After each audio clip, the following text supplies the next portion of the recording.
ቤተሰብ እንግዲህ በሩታና በአብርሃም መሀል ላይ በጣም ትልቅ ከባድ ችግር ተፈጥሯል። እንግዲህ ሩታ እጅግ በጣም ከባድና ትልቅ ውሳኔ ወስናለች። ማስጠንቀቂያ ሰጥተዋለች። ከፖሊስ ጣቢያ አብርሃም መጥቶ ቀርቦ እንዲጠየቅ ወረቀት ይዛ መታለች። ከሳዋለች ማለት ነው ውዶቼ። እና አሁንም ቢሆን እሱ በዚህ በወረቀቱ መሰረት ወደ ህግ መሄድ የማይችል ከሆነ ቀጥታ ቤቱ ድረስ ፖሊስ እንደምታመጣለት ነግረዋለች ማለት ነው።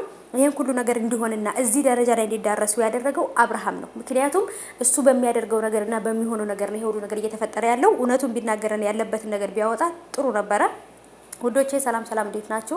አላችሁልኝ? ከኔ ጋር ሁሉ ሰላም ነው። ሰላማችሁ ብዝት ትርፍ ይበልኝ ባላችሁበት ውድ ቤተሰቦቼ እንዴት አመሻችሁልኝ? ምሽታችሁ ሰላም እንደሆነ ተስፋ አደርጋለሁ። እንግዲህ ደግሞ እና አብርሃም መጥቶ አሁን ምሽታችንን እንግዲህ እያሉ ያበላሹት ነው፣ ሊያደበላልቁት ነው ማለት ነውና ያው እንግዲህ ታውቃላችሁ እስከዚህ ሰዓት ድረስ በደንብ ሰላም እናመሽና ከዚህ ሰዓት በኋላ ደግሞ አይምሯችን ይመጠብጡታልና ምክንያቱም የሚሰሩትና የሚያመጡት ነገር ግራ ስለሚያጋባኝ ነው።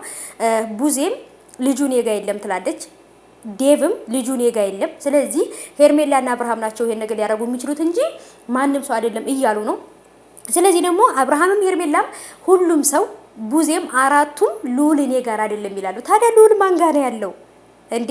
ልጁ የት ነው ያለው? ማን ጋር ነው ያለው? ምንድነው እየተፈጠረ ያለው? አብርሃም የሚለው ሩታ ልጁን ደብቃ እኔና ሄርሜላ በፍቅር እንዳንኖር እኔና ሄርሜላ አብረን አንድ ላይ ስለሆን የኔንና የሄርሜላን ፍቅር መቃወም ፈልጋ ነው። ስለታረቅን ደስታችንን እንዳናጣጥም በመሀል ገብታ ትዳራይ ማን ነው ፍቅራችንን ለማበላሸት ፈልጋ ነው። ደስተኛ እንዳንሆን እኛ መበጥበጥ ፈልጋ ነው። ልጁን ደብቀው ነው እንጂ በፍጹም እኛ ልጁን የምናውቀው ነገር የለም ብሏልና በመጀመሪያ ደረጃ ዴቭ እና ቡዜ ሩታ ቤት ሄደው ልጁ አያቶቹ ጋር ማደግ አለበት አንቺ እንደፈለግሽ ሁኚ ብለው ያሉት እነሱ ናቸው አይደለ?